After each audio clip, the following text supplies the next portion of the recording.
Hello and welcome to our first daily briefing of the new week here in the relatively new month. It's Monday, May the 4th, 2020. May the 4th be with you, as they say at the conventions. We're meeting with Mayor Koplin once again. And after a few days of not being able to chat, we're going to try to get back on the same page and see what the progress has been lately in terms of our pandemic response. This program, a reminder, comes to you in the 1, 5, and 8 p.m. hours on the radio, archived on our YouTube channel, youtube.com/Cordova TV, so you can hear them on demand. Mayor Koplin, it's a new week, it's a new briefing, it's time to get caught up after several days of not visiting on everything that the city is doing to trying to keep people safe. So run it down for us. Okay, you bet. And it's May to boot. So yeah, this new month after this previous month, I'm looking forward to a better month. Absolutely correct. Yeah, 60 degrees in Anchorage, so maybe we can say summer's here.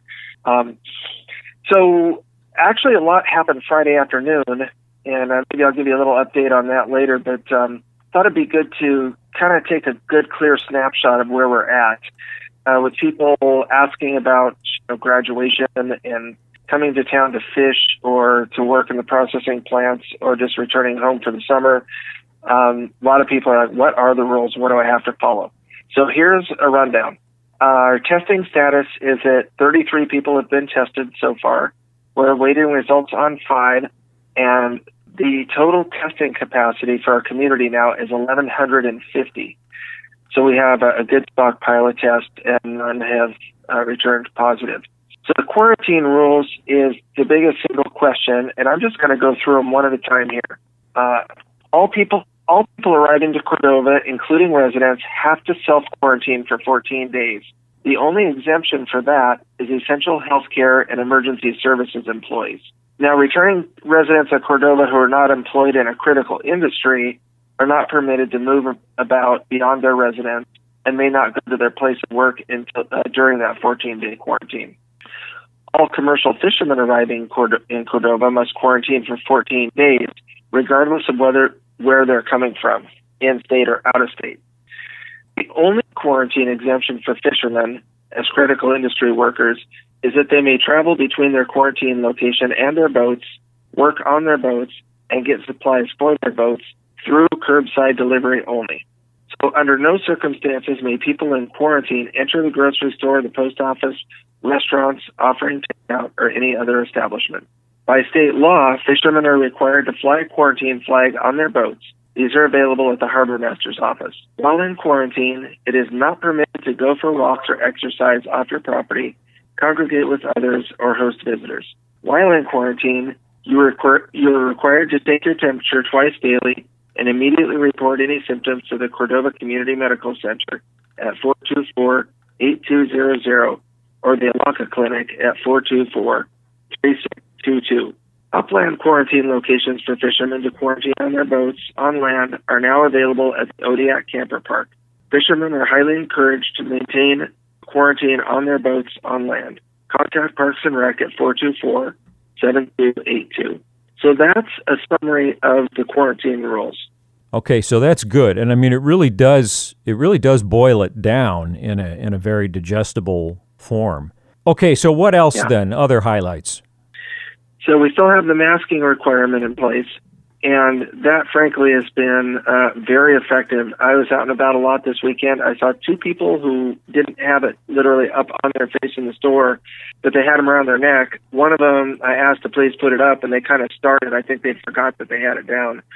And the other one, as I got close to them, they put it up on their face, and I thanked them for wearing it inside.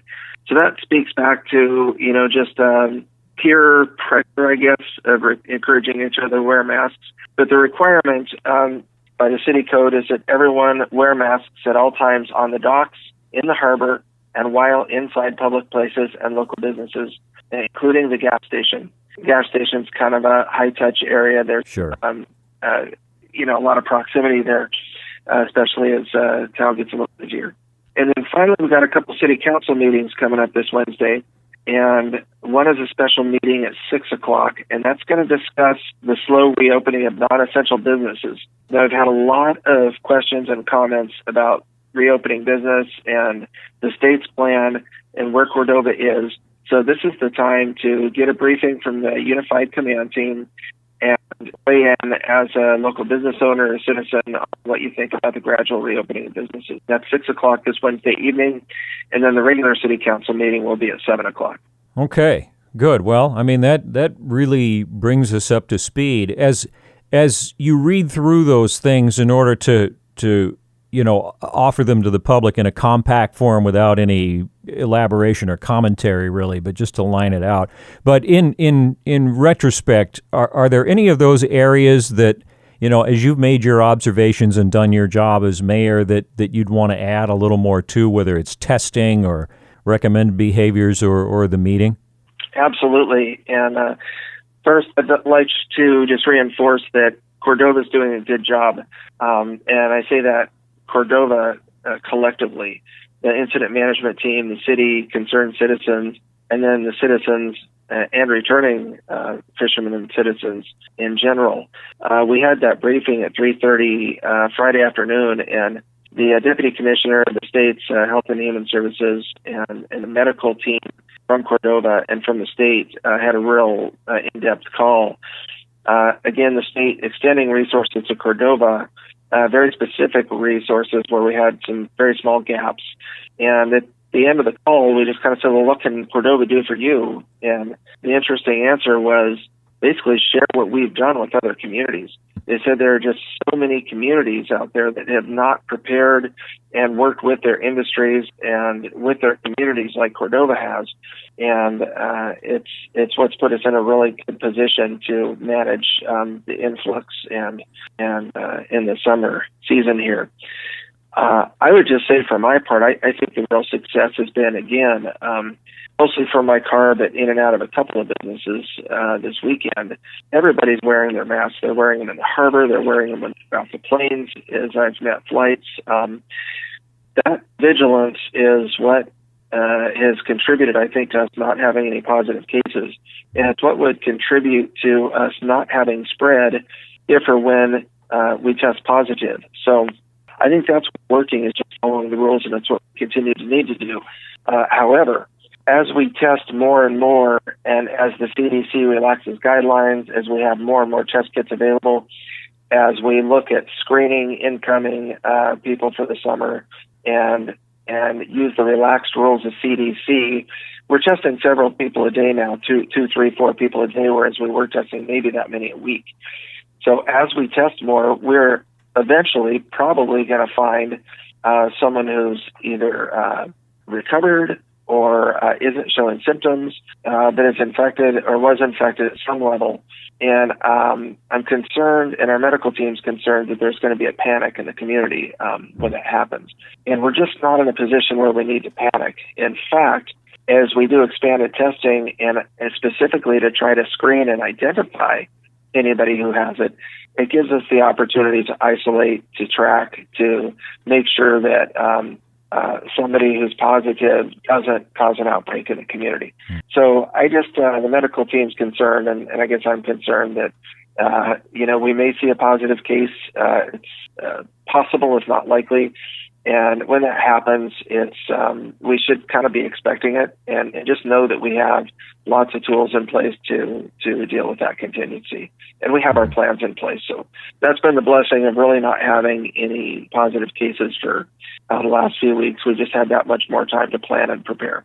Okay, good. So, I mean, and the whole thing has evolved considerably from 6 weeks ago up to now in terms of preparedness and understanding and so forth. Everybody's been working feverishly. I hate to use in this case, but been working feverishly to get smarter and more prepared. And so we're not the same town we were 5-6 weeks ago, right? Exactly, and that's kind of what the state has suggested. Is that other communities are either lagging behind a little bit, or they just haven't been able to come together as a community and work together to put themselves in a good shape, and like Cordova has. And So, I'm feeling good going into this week. And again, the processors have great plans in place. We're still in constant dialogue there, and we just need to maintain our individual diligence, and I think we're going to do great. All right. Well, anything else as we wrap it up here? No, just thanks again for the coverage and for help getting the word out. Alrighty, a big thanks again to Mayor Koplin for joining us for the daily briefing here today. Again, details on quarantining, on masks, on all of that is available on the city's website, covid19.cityofcordova.net. And he brought up a good point, or a good reminder, that the quarantine rules and things don't just apply to people coming in for the fishermen. It's all of us. Could have an impact if you're planning to bring family for graduation. It has an impact on Cordovans, on Cordova residents that are coming home from somewhere else. So it's important to understand what those rules are so we can keep that number at 0 for as long as possible.